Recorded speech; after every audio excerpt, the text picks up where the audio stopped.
कहते हैं कि आईने झूठ नहीं कहते, जो चेहरे पर होता है वो दिखा देते हैं, लेकिन आईना हो और चेहरा हो ही नहीं तब कैसे कोई समझेगा। मैंने कभी किसी आसमानी ताकत पर यकीन नहीं किया था, कोई मतलब भी नहीं था, क्योंकि कई बार मैंने खुद चलकर तकलीफ़ें उठाकर सच्चाइयाँ ढूंढने की कोशिश की, लेकिन कभी कुछ हाथ नहीं लगा। मेरा नाम सैंडी है। एक दफ़ा मैंने ठान लिया था कि आज तो मैं पुरानी हवेली की सच्चाई पता लगा कर रहूँगा। पेशे से आर्किटेक्ट हूँ तो कुछ मिले ना मिले आर्किटेक्चर ही देख लूँगा। एक बैग में थोड़ा खाने का सामान रखा, थोड़ा पानी, एक टॉर्च और एक स्विच नाइफ भी रखा। वहाँ पहुँचा तो ना ही कोई भूत मिला ना ही इंसान मिला, यहाँ तक कि कोई जानवर भी नहीं मिला। चलिए ये सब तो मान भी लेता, लेकिन एक बात बेहद अजीब थी। ना चमगादड़ थे, ना सांप बिच्छू, ना ही परिंदे के घोंसले थे। ये मुझे बहुत अजीब लगा। अंदर पूरी हवेली का चक्कर मारा तो हर कमरे में एक अजीब सा सन्नाटा था। बाहर हवाएं चल रही थी, बारिश थी, बादल भी गरज रहे थे, लेकिन अंदर एक भी आवाज़ नहीं थी। क्या गजब की सोच थी उस ज़माने की, जब ये सब बनाया गया होगा। मैं तो यही सोच कर खुश हुए जा रहा था कि तस्वीरें वगैरह लेकर अपनी आर्किटेक्चर की पढ़ाई में इस्तेमाल कर पाऊंगा ऐसे डिज़ाइंस, और कैमरा निकालकर तस्वीरें वगैरह ले ही रहा था जब मैंने एक बड़ी गजब की चीज़ देखी। दीवारों पर नक्काशी की हुई थी, छत बेहद खूबसूरत थी, कमरे ऐसे थे जो बिल्कुल साफ सुथरे लग रहे थे। और तस्वीरें लेते लेते अचानक एक कमरे में पहुंचकर कैमरा क्लिक ही किया था, जब लगा जैसे किसी ने सामने से मेरी तस्वीर खींची हो। मैंने टॉर्च निकालकर सामने लाइट दिखाई तो आंखें चौंधिया गई। सामने कुछ भी नहीं था, बस एक आईना लगा हुआ था। मेरी तो हंसी छूट गई थी। पता नहीं क्या क्या सोच रहा था मैं कि पता नहीं क्या दिखेगा और क्या नहीं, लेकिन निकला क्या, सिर्फ एक आईना। मैंने टॉर्च की रोशनी मारी तो सामने एक बेहद खूबसूरत, थोड़ा पुराने ज़माने का, थोड़ा जंग आईना लगा हुआ था, पर पूरे खंडर में कुछ भी नहीं था। सिर्फ एक आईना कैसे था? मैंने उसे ध्यान से देखा तो समझ आया कि बहुत भारी होगा, फिर भी सोचा कोशिश करने में क्या जाता है। मैंने सारा सामान कंधे पे ला था और पूरी ताकत लगाकर आईना उठाया। मेरी उम्मीद से बिल्कुल उल्टा, बेहद हल्का निकला वो आईना। कंधे पे उठाया और बाहर गाड़ी की तरफ जाने लगा। आंखों के कोने से आईने में ही झांक ले रहा था कि दूसरी ओर से कोई देख ना ले। कुछ भी कहो, थी तो चोरी ही। मैं जैसे ही उस कमरे के बाहर निकला, लगा जैसे मेरा वजन थोड़ा बढ़ गया, कदम ज़रा से लड़खड़ा गए मेरे। और जैसे जैसे दरवाजे के पास पहुंच रहा था, हर कमरे को पार कर रहा था, वैसे वैसे वज़न लगातार बढ़ता हुआ महसूस हो रहा था मुझे। मैं किसी तरह गाड़ी तक पहुंचा, पीछे डिक्की में आईने को रखा, तब कहीं जाकर सुकून मिला। फिर सोचा कि गाड़ी जल्दी जल्दी यहाँ से निकाल लेता हूँ। गाड़ी स्टार्ट की और निकल आया वहाँ से और अपनी बिल्डिंग तक पहुँचा। गाड़ी पार्किंग में लगाकर डिक्की से आईना निकाला और फिर लिफ्ट में चला गया। आईना अंदर रखकर जैसे ही मुड़ा तो मेरी आंखें खुद पर यकीन नहीं कर पा रही थी। ड्राइविंग सीट छोड़कर बाकी तीनों दरवाजे खुले हुए थे और मेरी आंखों के सामने तीनों दरवाजे एक के बाद एक बंद हो गए और मेरे हाथ में रखी की रिंग मेरी उंगली जैसे किसी ने हिलाई और बटन दबा। उसके बाद गाड़ी अपने आप लॉक हो गई।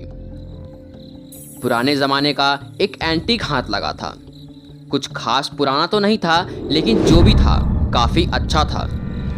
लेकिन अभी जो देखा, महसूस किया, उसके बाद कुछ भी समझ पाना मुश्किल नहीं था। मैंने सोच लिया था कि करना क्या है। मैंने लिफ्ट का गेट बंद किया और चुपचाप खड़ा रहा। लिफ्ट ऊपर जाने लगी। मुझे समझ आने लगा कि लिफ्ट में मैं अकेला नहीं हूँ, मेरे साथ एक दो नहीं ज़्यादा लोग हैं। दिल ही दिल में कभी जिस ऊपर वाले का नाम नहीं लिया था, उसका नाम मैं लगातार लिया जा रहा था। और जैसे जैसे मेरा फ्लोर आ रहा था, मेरा दिल तैयार हो रहा था। मेरे फ्लोर पर लिफ्ट रुकी। मैंने झट से दरवाज़ा खोला, आईना उठाया और लिफ्ट से निकल के पलट के बोला, ये मेरा घर है, मेरा इलाका है, चले जाओ यहाँ से, वरना दिक्कत में पड़ जाओगे सब के सब। और उसके बाद आईना लेकर किसी दबंग राजा महाराजा की तरफ शान से अपनी फ्लैट की तरफ चल पड़ा। और गैलरी में मुड़ते ही जो मैंने देखा तो पाया कि मेरे घर का दरवाज़ा खुला हुआ था। मैं जानता था मुझे घबराना चाहिए, डरना चाहिए था, लेकिन ऐसा हुआ नहीं। मैंने अब एक और ज़िद में आकर घर में घुसा। उसके बाद लिविंग रूम में गया, सामने ही आईना को लगाकर दरवाजे को बंद कर दिया।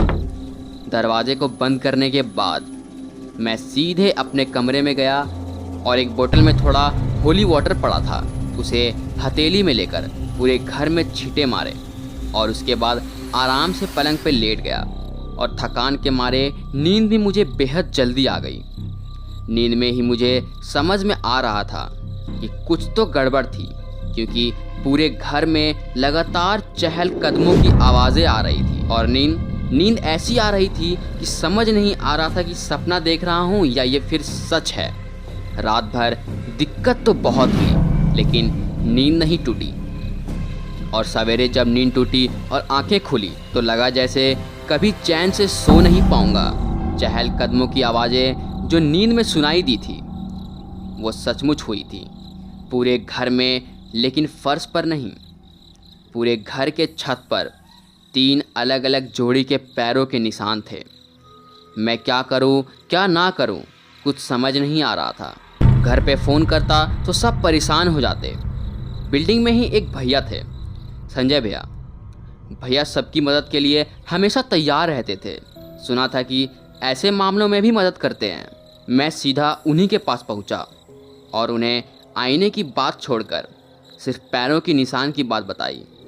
वो तुरंत मेरे साथ मेरे घर पे आए और घर में घुसते के साथ ही उनका मुंह बन गया, जैसे पता नहीं मेरे घर में बदबू भरी हो, गंदगी भरी हो। चलते हुए चारों ओर नज़र दौड़ाते हुए अंदर जाने लगे तो दीवार पर लगे आईने के पास पहुंचते ही ठिठक कर रुक गए और पलटकर मुझे बोले, मैं तो क्या, तुम्हारी मदद कोई भी नहीं कर सकता है। तुम जानते नहीं हो कि तुमने क्या किया है। तुमने बहुत बड़ी गलती की है और अब सज़ा भुगतने के लिए तैयार हो जाओ। इतना कहकर संजय भैया चिल्लाने लगे, चीखने लगे, जैसे उनके बदन पर किसी ने खौलता हुआ तेल डाल दिया हो। वो चीखे जा रहे थे और तो और बहुत बुरा हाल था उनका। और चीखे भी ऐसी थी जैसे वो अकेले नहीं, बल्कि उनके साथ मिलके कई और लोग भी चीख रहे थे। मैं किसी तरह उन्हें संभालने उनके पास पहुंचा और उनको पकड़ने की कोशिश की तो उनका चीखना अचानक रुक गया। पूरे घर में जहां अभी तक भयानक शोर मचा हुआ था, वहां बिल्कुल सन्नाटा पसरा हुआ था। वो किसी बूथ की तरह खड़े खड़े उस आईने में खुद को देख रहे थे। मैं उनके पास धीमे धीमे गया और कंधे पर हाथ रखकर बस मैंने उनका नाम लिया, संजय भैया, संजय भैया, आप ठीक हैं? संजय भैया पलटे, मुझे बहुत अजीब तरीके से देखा और फिर पता नहीं क्या हुआ, बदहवास से पूरे घर में दौड़ने लगे। इधर उधर दीवारों पे, कभी बेड से कभी फ्रिज से पूरी ताकत से टकरा जाते थे। इससे पहले मैं अपनी जगह से हिल पाता, संजय भैया पूरी तरह से लहूलुहान हो चुके थे। उनका इस दुनिया में कोई नहीं था। मैं तो वैसे ही घबराया हुआ था और डर मुझे बहुत लग रहा था कि पता नहीं क्या होगा। और मेरे डरने और सोचते रहने के बीच में पता नहीं कब संजय भैया दौड़ के खिड़की तक गए और 8वें माले की खिड़की से नीचे कूद गए। संजय भैया ने तड़प तड़प के अपनी जान दे दी। मेरे पास मेरे पास एक ही मदद करने वाला था। उसने भी मेरे आंखों के सामने दम तोड़ चुका था। मेरे पास अपने ही घर से भागने के अलावा और कोई चारा ही नहीं था। लेकिन जाने से पहले मैं उस आईने को छोड़कर साबुत नहीं जाने वाला था। मेरे बाद जिसे भी वो मिलता उसकी ज़िंदगी में भी ऐसे ही तूफान आता। वापस उस हवेली में जाकर छोड़ने जितना वक्त नहीं था। मैंने वही किया जो कोई भी करता। सामने लोहे का छोटा स्टूल उठाया और पूरी ताकत से उस आईने पे मारा, और वो आईना किसी भी मामूली शीशे की तरह टुकड़े की तरह टूट फूट कर पूरे कमरे में बिखर गया। और उसके टूटते ही मुझे पूरी उम्मीद थी कि सब कुछ ठीक हो जाएगा, लेकिन ऐसा कुछ नहीं हुआ, बल्कि कुछ और ही हुआ। मेरे फ्लैट की दीवारों में अचानक से दरारें पड़ने लगी। सारा सामान गिरने टूटने लगा। एक पल को लगा जैसे भूकंप आ रहा है और बिल्डिंग पूरी गिर पड़ेगी, लेकिन पूरा फ्लैट उथल पुथल हुआ। चीज़ें टूट फूट कर कुछ और बचा नहीं टूटने को। तब कहीं जाकर सब कुछ शांत हुआ और छत पर से एक बार फिर से चहल कदमों की आवाज़ आने लगी। वो आवाज़ दरवाजे तक गई। दरवाज़ा खुला और बंद हो गया। मैं घर से निकला संजय भैया का हाल देखने को, तो पूछताछ हुई। मेरी खिड़की से ही संजय भैया की मौत हुई थी, इसलिए छानबीन हुई। मेरे घर में उन्हें जो चोटें लगी थी उनसे बने खून के निशानों के सबूत पर शक मुझ पर ही आया, और मेरी बेगुनाही का सबूत ना होने की वजह से मुझे सज़ा तो हुई, लेकिन मेरी बयान की वजह से मुझे कुछ महीने ऑब्जर्वेशन में पागल खाने में रखा गया। लेकिन आज 2 साल हो चुके हैं और मैं यहीं पागल खाने में हूँ। बाकी सब कुछ ठीक ही था, लेकिन जब मैं आईने में खुद को देखने जाता तब मेरे पीछे मेरे छत पर मुझे चलते टहलते 3 लोग दिखाई देते, जिनके हुलिये ऐसे कि कोई होश में भी देख ले तो पागल हो जाए। यहाँ के डॉक्टर्स की गलती नहीं थी। मैंने कितनी बार उनसे कहा है कि अंधेरे में आईना देखिए, कोई ना कोई ज़रूर दिखेगा आपको, लेकिन मानते ही नहीं है। मेरी बात ख़त्म होते ही